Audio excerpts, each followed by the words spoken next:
everyone, this is Leanne. So welcome to my room.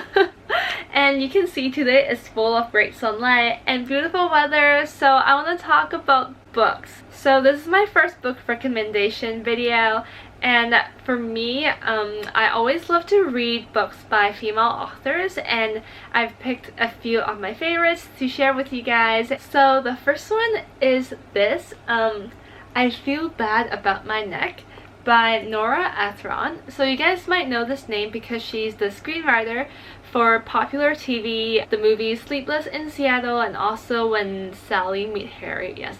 So she writes this in a really funny tone about witty and useful things at the same time. So it's a really good read if you want to have something light but also get something out of it. So a little spoilers.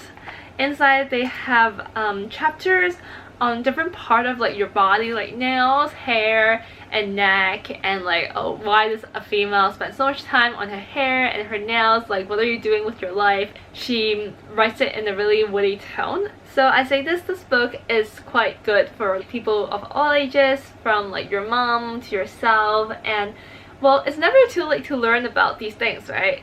So the second book is by my favorite entrepreneur, Jo Malone.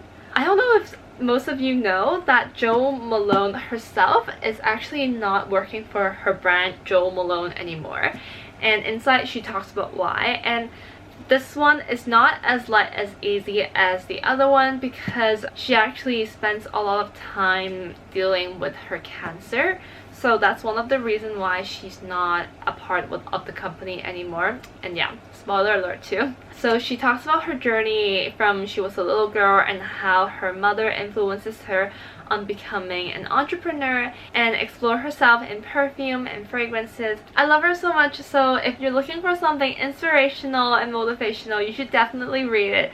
And also, it's really interesting to see how one person can have so much passion for a single thing that she loves. Oh, and I don't know if the other copies have this, but there's a scented page inside, which I love. It smells like one of her perfumes. And yeah, so the third one is also a bestseller, which I think has been like one of the top sellers. Most of you have probably read it too. Is Becoming by Michelle Obama. This is also a biography, and if you're interested in politics as well, you can read this because she talks a whole lot about Barack Obama. But what I love most about this is her own voice and how she tells the story of presidency and like living in the White House in her own female perspective, and as a mother, how she copes with everything. And it's not all about like praising like America and Barack. She also talks about the very realistic things of being in a family, of having a father who's not always available. But yeah, it's really interesting, and whether or not you're a fan of their family, I think it's a really good read to see at least how a young girl from Chicago rises up to attend Harvard and be in like an all-white male environment. And so last but not least, the fourth book that I want to recommend to you guys is called Invisible Woman: Exposing Data Bias in a World Designed for Men.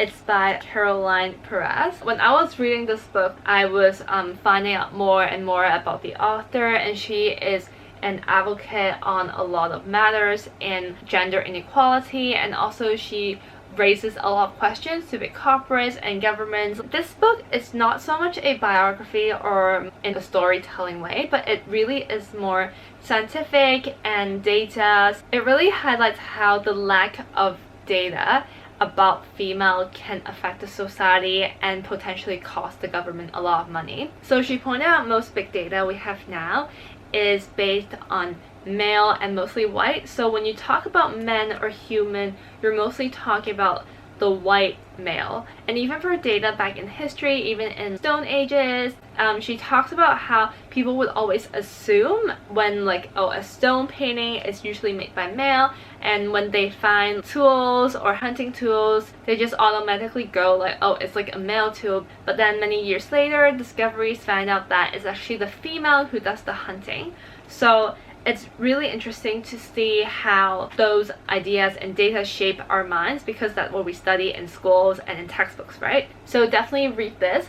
Even if you're in business or in a corporation, definitely this is really helpful in knowing more about 50%, half of the market or of your employees. So what's bad knowing about the other half of the world, right? This is all of my book recommendations. Let me know if you want more in the future and what kind of books you want to know more about. Bye!